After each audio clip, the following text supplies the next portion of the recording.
Welcome, Chris Washburne. You are a professor at the University at Columbia, and you're a world-famous trombonist. You're here as a musician in Davos, which is not really usual. And you're going to have a session on the Open Forum. It's going to be about what we can learn from jazz in our personal life. So, can you tell us a bit more what we really can learn from jazz then? Well, the thing about jazz is that at its heart is improvisation. It's spontaneous creativity. It's also about bricolage. In other words, taking whatever's at hand and building something. Something we inherited from African American culture, stemming back from the slave times, where people that had very little needed to create something out of their lives. In other words, turning ugliness into beauty. And that's really what's at the heart of jazz and jazz improvisation. So what musicians do, they get on stage and they create something new every time they perform.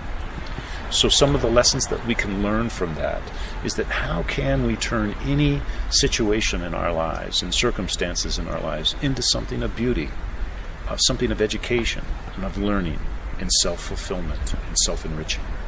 And that's what musicians try to do night after night on the jazz stage. Yes, but we also have a very fast-moving world, actually, where we are forced to make decisions from day to day and everything is ad hoc. Aren't we a little bit forced to improvise? Absolutely.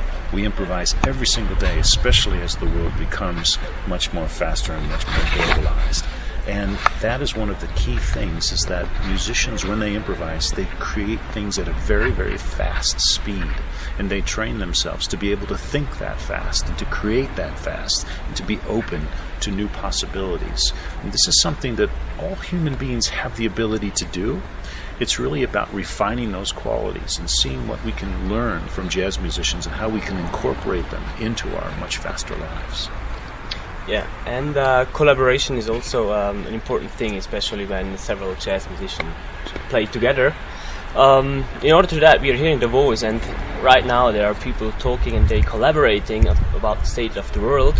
What kind of advice would you give them from your experience? What I would do is say that it's really important to be open to everyone's idea. Everyone's voice has meaning. Everyone has a unique story and a unique contribution. And the way that collaboration works in jazz is by taking all of those stories and building something together. But that means that you need to be sympathetic and empathetic to their stories and how you can enhance those stories.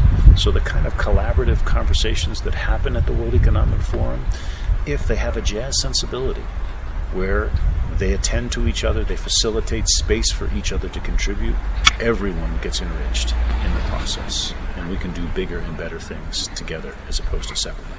That's a nice statement. Thank you very much, Chris, for taking your time, and have a nice day here in Davos. Thank you.